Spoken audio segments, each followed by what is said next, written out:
जय गुरुदेव। गायत्री चालीसा पाठ अनुष्ठान के क्या लाभ हैं, आइए समझते हैं।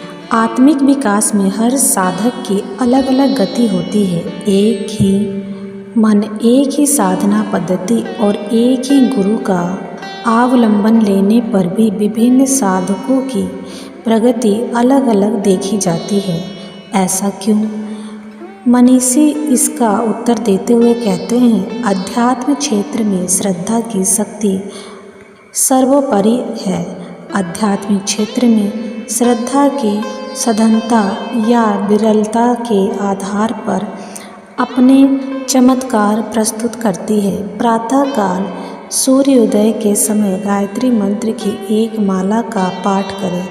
वातावरण संशोधन का अनुष्ठान पहले से ही चल रहा है। इसकी पूर्ति ठीक प्रकार से हो रही है। कुछ छोड़ बैठे हैं तो कुछ नए आ जाते हैं। इस प्रकार प्रतिदिन 24 करोड़ जप करने का क्रम प्रज्ञा प्रियजनों द्वारा ठीक प्रकार चलाया जा रहा है। आशा की जानी चाहिए कि यह उपकर्म युग सन्धि के शेष 15 वर्ष में भी ठीक प्रकार चलता रहेगा। जिस संगठन के 24 लाख सदस्य हो और वे अपना न्यूनतम कर्तव्य निभाएं, उस निर्वाह का लेखा जोखा ठीक तरह लिया जाता रहे, कमी बेसी को पूरा करते रहने का नियंत्रण रहे, तो व्यक्ति के लिए छोटी किंतु समाज के लिए अतिशय उच्च स्तरीय प्रभाव उत्पन्न करने वाली प्रक्रिया का यही रूप में चलने रहना कठिन क्यों होना चाहिए। हीरक जयंती में उपयुक्त अनुष्ठान के समतुल्य की एक दूसरा अनुष्ठान प्रारंभ किया गया है, वह है गायत्री चालीसा पाठ। इसमें समय का भी बंधन नहीं है।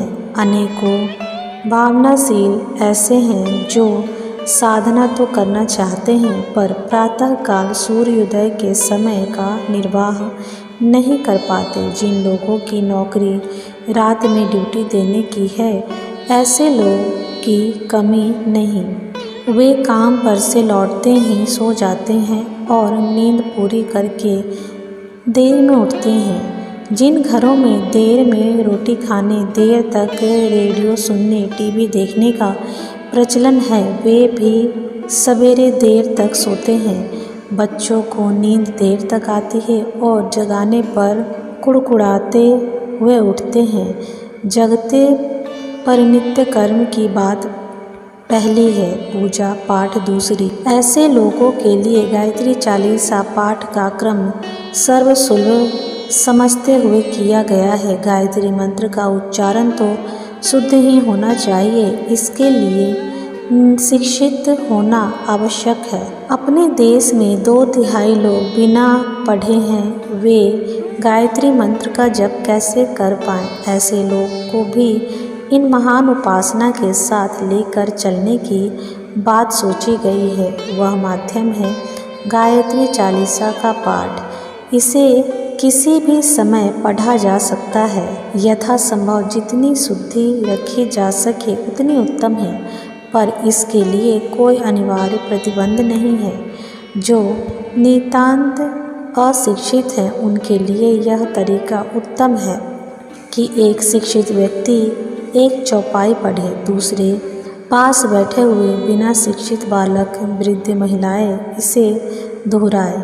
इस प्रकार शिक्षितों के साथ अशिक्षितों की साधना भी चल पड़ती है। कुछ दिनों में तो वह बिना शिक्षितों के भी मौलिक रूप से कंठस्थ हो जाते हैं। यदि इसके साथ वाद्य यंत्रों का भी समावेश किया जा सके तो अच्छा खासा कीर्तन भजन संगीत हो जाता है और उससे सारे घर का वातावरण प्रतिध्वनित हो उठता है।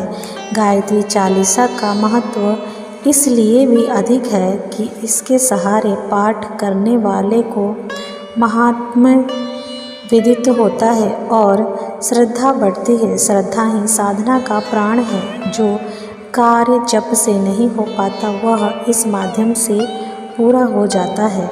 प्रस्तुत हीरक जयंती पर्व पर 240 लाख गायत्री चालीसा पाठ के युग अनुष्ठान का शुभारंभ किया गया है। घर घर गायत्री चालीसा पहुंच सके, इसके लिए उन्हें लागत मूल्य से भी कम प्रसाद रूप में केंद्र के लिए उत्तम साधन है। जहाँ भी कोई सम्मेलन आयोजन हो, वहाँ धार्मिक प्रवृत्ति वालों को गायत्री चालीसा वितरण कर पुण्य लाभ अर्जित करना चाहिए।